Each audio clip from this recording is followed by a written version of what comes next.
Okay, let's dive right into this with a pretty shocking reality. I want you to imagine sitting in a meeting at your workplace. You know the drill. The room is kind of warm, the speaker is droning on, and your eyes just naturally start to feel super heavy. You nod off, just for a brief second. In most places, you might get a stern look from your boss, right? Maybe a tap on the shoulder. But, well, in April of 2015, North Korea's defense minister, Young Chol, actually dozed off during a meeting while the dictator Kim Jong Un was speaking. And in North Korea, losing your focus doesn't just mean losing your job. It can literally mean losing your life. According to South Korean intelligence, for the crime of showing disloyalty by falling asleep, he was taken to a firing range and executed. And not just executed with an anti-aircraft gun in front of more than 100 people. The message is pretty clear. If the supreme leader is speaking, you pay absolute attention or you pay the ultimate price. So, welcome to this explainer. Today, we are going to break down 19 of the most extreme, frankly mind-bending laws enforced by Kim Jong Un to completely control the lives of his citizens. We're going to look at the meticulous and terrifying ways this regime isolates and dictates the existence of millions of people. To really make sense of this massive web of restrictions, we'll explore the anatomy of this dictatorship through four specific lenses. First, the cult of personality. Second, controlling daily life. Third, total isolation. And finally, the ultimate price. Let's start with Section 1, the cult of personality and the mandatory worship of the supreme leader. This calculated method of absolute psychological control begins right inside the home. So every single home is legally required to display portraits of the country's former leaders. But you can't just hang them wherever looks nice. Oh no. They must be placed at the absolute highest point on the wall, and no other decorations can sit above them. You can't even dust them with an ordinary rag. The government actually provides a special white cloth strictly for cleaning these portraits. And get this, in 2020, a mother of two was outside when her house caught fire. She rushed in, managed to save her kids, which is incredible, but she forgot to save the portraits. She was arrested for a political crime. If your house catches fire, those portraits literally have to come out first. 14,400. That's the number of minutes, which amounts to 10 full days, of mandatory mourning during a former leader's death anniversary. During this intensely monitored period, laughing, loud talking, shopping, dancing, and alcohol strictly banned. If your birthday happens to fall during these 10 days, too bad, you cannot celebrate it. And most shockingly, if a family member dies during this mourning period, you're not even allowed to cry out loud or hold their funeral until the 10 days of state mourning have completely wrapped up. Now, North Korea's official name is actually the Democratic People's Republic of Korea. They do hold elections, and if you're over 17, voting is absolutely mandatory. But here's the massive catch. There is only one political party on the ballot, and only one candidate, Kim Jong Un.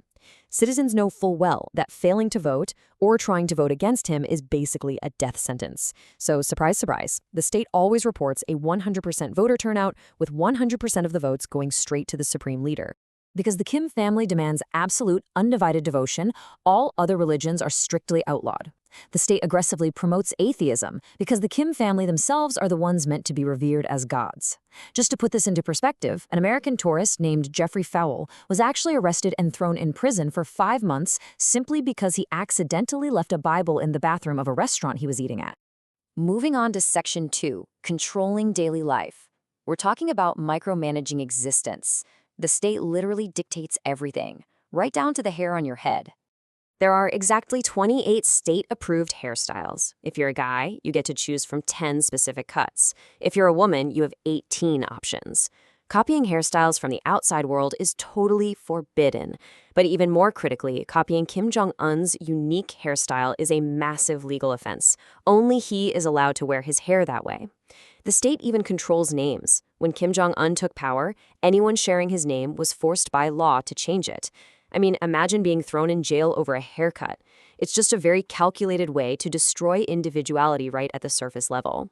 Then there's the draft. At age 17, almost every single citizen is drafted into the military. Men must serve an exhausting 10 years, and women must serve 7. But the state's control doesn't just magically end when your service does. You don't get to choose your career. The government assigns your profession based on their needs, not what you're interested in. You can't simply decide, hey, I want to switch careers from being a teacher to a lawyer. Your life's work is entirely predetermined by the regime from day one. Now, because the country is so heavily sanctioned and lacks international trade, they face severe shortages of basic agricultural fertilizers. So, how do they solve this? The government literally forces its citizens to collect and donate an impossible quota of 100 kilograms of human feces to be used as manure. Recently, residents were ordered to do this not just in the winter, but in the sweltering summer heat. They had to dry human waste in their own yards, which obviously led to unbearable smells and insect infestations. If you can't meet that quota, you either pay a heavy bribe or you face imprisonment. That brings us to Section 3, total isolation. Cutting off the outside world.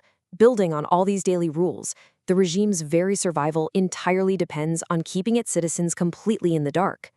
Anything representing Western or South Korean culture is viewed as a direct existential threat. Leather coats, skinny jeans, dyed hair, brands like Nike, totally banned. There's actually a dedicated fashion police that randomly stops citizens on the streets just to check for rule violations. Making an international phone call is a severe crime.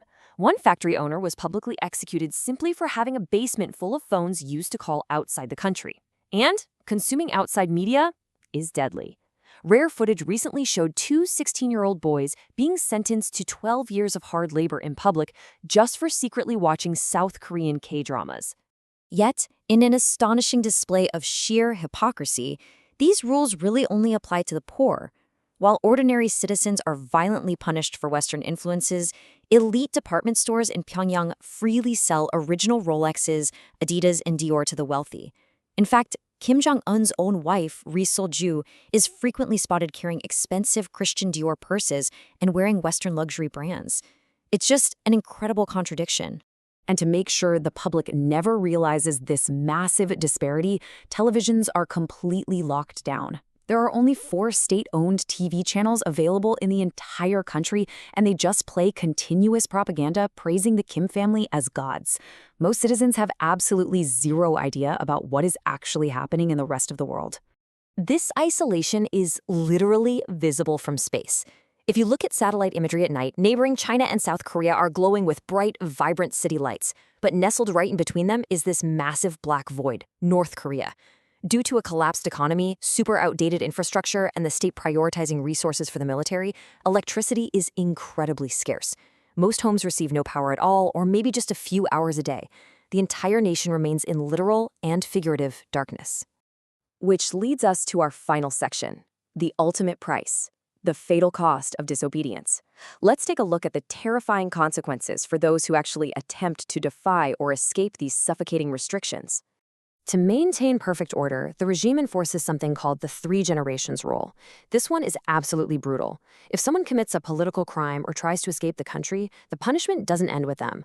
Their parents and their children are also sent to horrific prison camps. This horrifying rule ensures that innocent grandchildren, even those who haven't been born yet, who are born inside the prison camp, must suffer a lifetime of hard labor just because of something their grandfather did. And the state's reach into family life extends to the exact moment of birth. In North Korea, having triplets is considered incredibly lucky. But, driven by former leader Kim Jong-il's deep paranoia that a triplet could one day grow up and overthrow the regime, newborns are dealt with drastically. By law, triplets are immediately taken from their parents and raised in state-owned facilities in Pyongyang until they are 4 years old. The government completely breaks the child's bond with their family during those crucial formative years, ensuring their first and only loyalty is to the supreme leader. Escaping this nightmare? It's practically impossible. You aren't even allowed to travel to the next town over without government papers, let alone leave the country. But back in 2017, an incredibly rare and dramatic escape did happen. A man named Oh Chong-song drove a Jeep straight toward the heavily fortified demilitarized zone. His Jeep's tire exploded, so he was forced to abandon the vehicle and make a run for it. He braved a literal hail of bullets from his own fellow soldiers, taking several hits before finally collapsing on the other side, where South Korean forces dragged him to freedom.